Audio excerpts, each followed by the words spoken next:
In the NBA, there is a saying, if you aren't cheating, you aren't trying.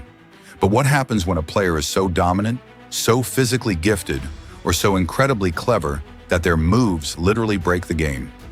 Usually, the NBA is a league of adjustments. Coaches find a scheme, players find a counter. But every once in a decade, a player comes along who is so unguardable that the coaches are helpless.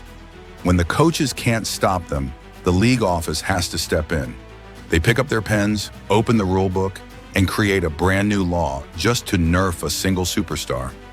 We call these the cheat code rules. From Michael Jordan's illegal offense to the reason you can't kick your legs like Reggie Miller, these rules weren't made to make the game better. They were made to give the rest of the league a fighting chance. Today, we're digging into the NBA's hidden history to look at the superstars who were so good, the NBA had to change the laws of physics just to slow them down. Let's start in 1987. Michael Jordan was doing things the league had never seen. He averaged 37.1 points per game, the highest since Wilt Chamberlain. Teams were desperate. If you guarded him one-on-one, he'd embarrass you. If you double-teamed him, he'd fly over you. Back then, the NBA had illegal defense rules, which meant you had to stay with your man. You couldn't just play a zone. Teams tried to exploit this by clearing out the entire side of the floor for MJ. But the NBA noticed something else. Teams were starting to triple-team Jordan before he even touched the ball. However, the real Jordan rule was actually the illegal offense rule. In 1987, the NBA noticed that coaches were putting 3 or 4 players above the three-point line just to give Jordan space to go one-on-one. The NBA effectively banned isolation-heavy floor spacing where players just stood in the backcourt. They wanted to force Jordan to play against a crowded paint. Think about that. Michael Jordan was so lethal in space that the league made it illegal for his teammates to stand too far away from him. They literally forced his teammates to be closer to him so the defenders could help out. It didn't matter. MJ still won 6 rings. Sometimes a rule isn't about how you play, but how the world reacts to you. In 2010, LeBron James did the unthinkable. He left Cleveland for Miami. The hate was unlike anything we've seen in sports history. When LeBron's return to Cleveland was scheduled for December 2nd, 2010, the NBA was terrified. This wasn't just hidden history. This was a potential riot. The league didn't just add security, they created what many call the LeBron fan rule. The NBA issued a strict directive to the arena. Any fan wearing clothing with offensive or harmful language toward LeBron would be ejected immediately. Signs were confiscated, security was tripled. They even changed the way fans could interact near the tunnel. Why? Because the NBA realized LeBron was so influential that his presence alone could cause a security collapse. LeBron responded by scoring 38 points in 3 quarters, silencing the crowd. The LeBron rule proved that sometimes the league has to protect its greatest assets from the very fans who pay for the tickets. Reggie Miller was the king of mental warfare. He knew he wasn't the strongest or fastest, so he used the rules as a weapon. Reggie's favorite move? The leg kick. As Reggie would rise for a three-pointer, he would unnaturally kick his right leg forward. The defender, trying to contest the shot, would inevitably bump into Reggie's leg. Whistle. 3 free throws.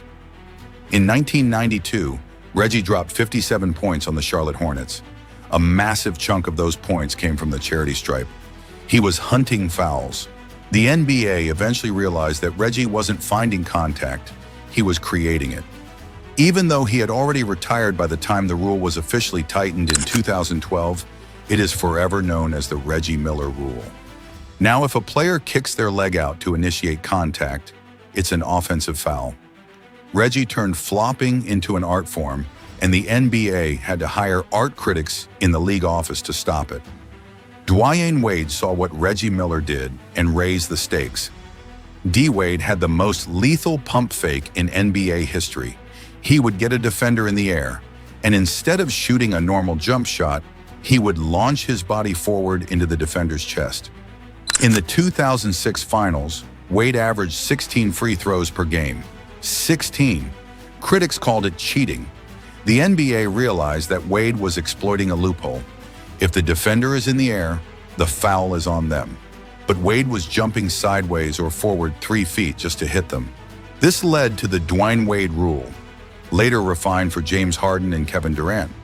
The rule states that if a shooter leans into a defender in an unnatural shooting motion, it is no longer a defensive foul. Wade's cheat code for easy points was deleted from the game's source code. Now let's look at a rule that banned fun. Sam Cassell was a clutch master.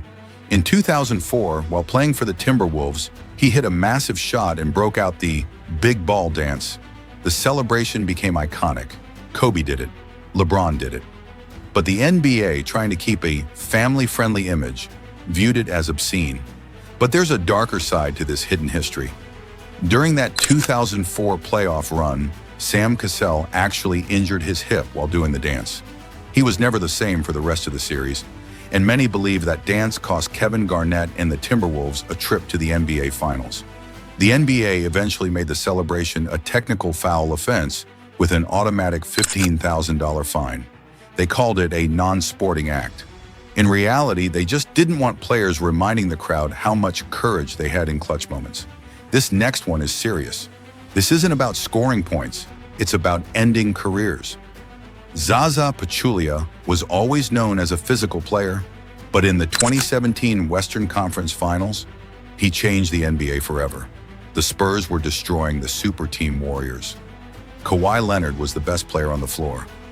Then Kawhi went up for a jumper, and Zaza took an extra step under Kawhi's foot. Kawhi landed on Zaza's foot, blew out his ankle, and was out for the season. The Warriors won the title, and the Spurs dynasty ended that night. The backlash was so loud that the NBA created the Zaza rule. Referees are now required to look at the landing zone of a shooter. If a defender doesn't give the shooter a place to land, it's a flagrant foul. It's one of the few rules on this list made for safety, but it only exists because Zaza Pachulia played the villain to perfection. Believe it or not, Zaza forced 2 rule changes. Because he was a hero in his home country of Georgia, fans organized a massive voting campaign.